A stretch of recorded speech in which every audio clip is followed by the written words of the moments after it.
A prefeita Luísa Erundina entregou em setembro obras de grande importância para o transporte e para a segurança dos moradores da região de Campo Limpo. Obras como esta, de duplicação da estrada do Boi-Mirim. Iniciada em março de 1988, essa duplicação custou cerca de 9 milhões de dólares e vai beneficiar diretamente os milhares de usuários das 41 linhas de ônibus que passam diariamente por esse corredor. A duplicação da estrada do Boi-Mirim faz parte de um conjunto de obras que vão revolucionar a qualidade do trânsito na região, conforme explica o secretário de Vias Públicas, Delmar Mates. Esta obra faz parte de um conjunto de obras que estão sendo feitas aqui na região de Campo Limpo, como é o caso da conclusão da ponte Guido Calói sobre o Rio Pinheiros, que vai ligar a Avenida Guido Calói à Avenida Nações Unidas, o Complexo João Dias, que é um conjunto de obras que vai dar condições de melhoria de trânsito na travessia do Rio Pinheiros. Também faz parte a implantação de uma avenida de fundo de vale no córrego Morro do Oeste, incluindo também a canalização de 6 mil metros daquele córrego.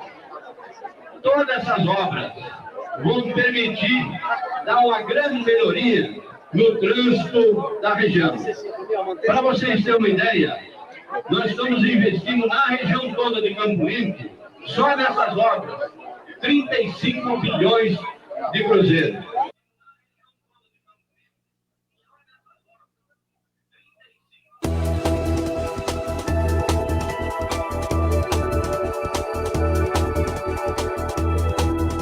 Bom, quando nós assumimos a Prefeitura de São Paulo, em janeiro de 2001, a situação do transporte era absolutamente caótica. Nós tínhamos aqui cerca de 15 mil peruas clandestinas, nós tínhamos um sistema de ônibus de péssima qualidade, com linhas que se sobrepunham umas sobre as outras. Então a eficiência dos ônibus estava cada vez mais afetada. E à medida que ele não tinha condição de se deslocar, era necessário uma frota maior para atender as mesmas pessoas. Era necessário organizar essas linhas por áreas da cidade. E não simplesmente, como ocorreu espontaneamente, fazer um emaranhado de linhas que eram um verdadeiro espaguete.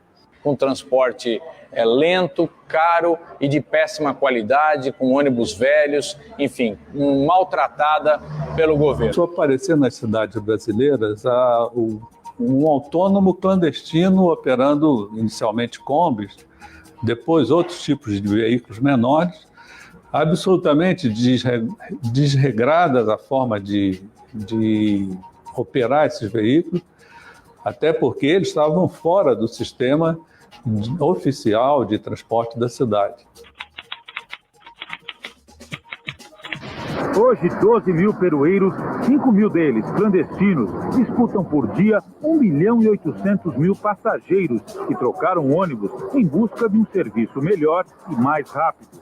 Foi percebendo que essa solução não era miraculosa, ao contrário, ela tinha riscos, eram pessoas que operavam sem a capacitação profissional adequada, um sistema que não dava garantias de seguro legal aos usuários e houve alguns incidentes até e acidentes. Tinha que fazer alguma coisa mais forte, porque era perua para tudo quanto é lado. Chegavam, a gente nunca soube ao certo, se eram 20 mil ou 30 mil peruas voando pela cidade. Bom, eram aquelas peruas, os ônibus caindo aos pedaços, a máfia que não deixava ter nenhuma intervenção que prestasse, e aí eles aprontaram o que aprontaram. E o Zaratini falou, olha, nós estudamos, demorou quase um ano, né, para apresentar o projeto. Toda a reformulação do transporte, que as peruas seriam micro-ônibus, transitariam na periferia, levariam para os terminais, teria que construir os terminais, fazer o passa rápido, tudo que vocês estão vendo agora acontecer, foi pensado há 3 anos. O eixo dessa proposta era o bilhete único. Nós apresentamos essa proposta na Câmara Municipal em 1995, foi aprovada pela Câmara e vetada pelo então prefeito Paulo Maluf, e quando nós assumimos o governo em 2001, esse era o eixo da proposta. Você anda para lá e para cá no tempo de 2 horas, dá para economizar um dinheiro legal. É melhor, né, que você, antes eu gastava 2 conduções, agora no meio das 2 horas assim eu eu posso pegar vários ônibus e gastar uma só. Porque em 2 horas a gente vai e volta com o mesmo bilhete, né? E às vezes dá para usar até mais ônibus em 2 horas. 3 conduções por dia eu pegava, agora, né? Eu continuo pegando as 3, mas com bilhete único a gente não precisa estar pagando as 3. Só paga uma, né? E é ótimo. Gente, para chegar no bilhete único, a gente sua camiseta. Por quê? Porque o bilhete único, para pôr bilhete único, precisava catraca. Os ônibus de São Paulo tinham catraca? Claro que não. Por que não tinha catraca? Para a prefeitura nunca poder controlar o número de usuários e poder ter a roubalheira que era. Por isso que foi tão difícil chegar no bilhete único, que era a meta. Mas tinha que pôr a catraca. Para pôr a catraca, obrigar a pôr a catraca, tinha que assinar a concessão do transporte público, obrigando na nova concessão a que os ônibus fossem mais novos e que tivesse a catraca. E foi imaginado, então, o que agora chamam de passar rápido, que consiste em tirar o ônibus do lado direito das avenidas, passando para o lado esquerdo. Quando o ônibus tem possibilidade de se deslocar, não é necessário nem uma frota muito grande, porque a eficiência do sistema é muito maior. Se identificou quais seriam as avenidas que teriam passar rápido, quais os corredores que seriam implantados primeiro, como é que seria a configuração física disso e como é que seria o controle da eficiência desse sistema. Em poucas palavras, as linhas foram reorganizadas. Nos corredores principais são formados feixes de linhas, que a linguagem técnica é a troncalização. E esses grandes fluxos de veículos dão uma mobilidade para ele grande, que permite uma reorganização muito mais racional, não só das linhas de ônibus, pela troncalização, como a irrigação nas áreas mais afastadas. Então, eu acho que é um processo que nós fizemos em São Paulo, vai funcionar nas grandes cidades do Brasil e vai ser uma grande revolução no transporte das populações urbanas, nas grandes cidades, que é onde a população mais sofre com o problema do transporte público.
Canalização dos córregos Ponte Baixa, Jardim Letícia e implantação do viário paralelo à estrada do M-Boi-Mirim.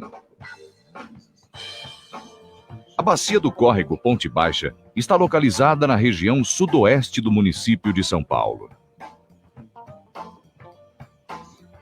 O córrego nasce no Jardim Thomas, corre paralelo à estrada do M-Boi-Mirim até desaguar no canal do Guarapiranga.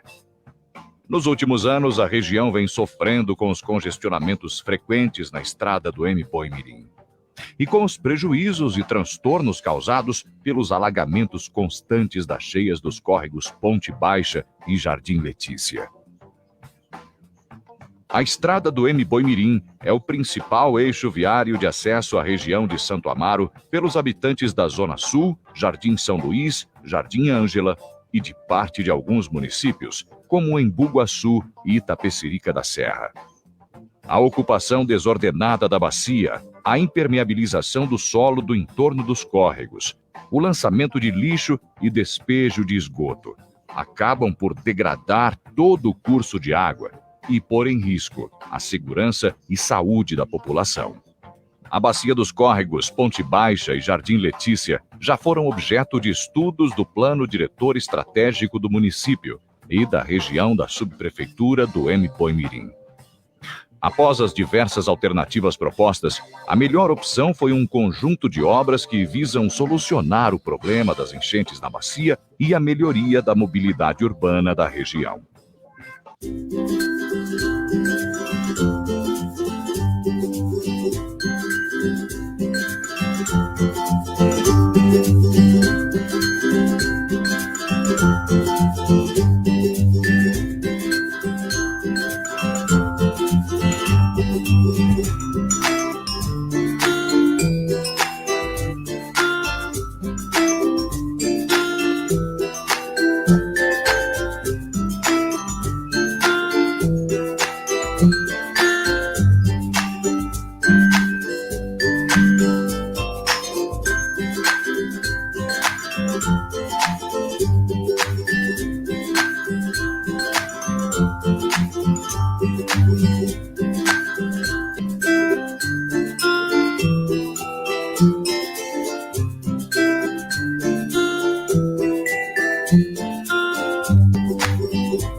Começamos a lançar as vigas da nova ponte sobre o rio Embu-Mirim. São 7 vigas no total, cada uma delas pesando algo em torno de 28 toneladas, né?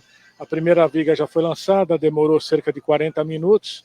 Nós estamos aí com uma previsão de até quarta-feira estar com todas as vigas lançadas. E, posteriormente a esse serviço, nós vamos fazer os travamentos, né? Conjuntamente nós vamos fazer os travamentos. E, posteriormente, nós vamos fazer a laje da nova ponte. Depois da laje, nós vamos executar o pavimento. E, se Deus quiser, concomitantemente a isso, nós já vamos estar fazendo o desvio de tráfego para jogar o trânsito nessa nova ponte. Com isso, a gente interdita a velha ponte, demole essa velha ponte para a construção de uma outra segunda nova ponte.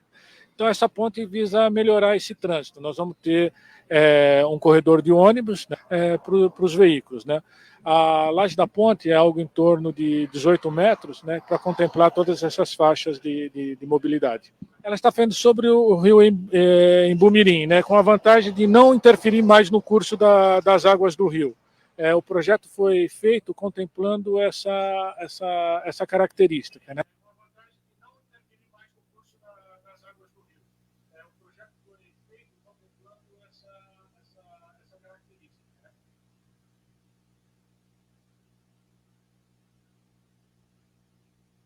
Embu Guaçu, Itapecerica da Serra, Emi-Boimirim, Parelheiros. São cerca de 3 milhões de habitantes que sofrem com a falta de mobilidade urbana. Pensando nisso, o governo autorizou o convênio para o início da duplicação da estrada Emi-Boimirim, a SP-214. A estrada percorre Santo Amaro até Itapecerica da Serra, passando por Capela do Socorro e terminando em Emi-Boimirim. Um total de 8,5 quilômetros de obras para otimizar a mobilidade urbana nas regiões. O trecho 3 incorpora 2,19 quilômetros da rodovia SP-214. Será feita uma alça que liga o Rodoanel à SP-214 e a continuação da estrada Emi-Boimirim, conectando outras cidades e melhorando o fluxo de transporte em todas as regiões, incluindo quem vem da capital para Itapecerica da Serra. Serão investidos pelo governo um total de 446 milhões de reais na estrada.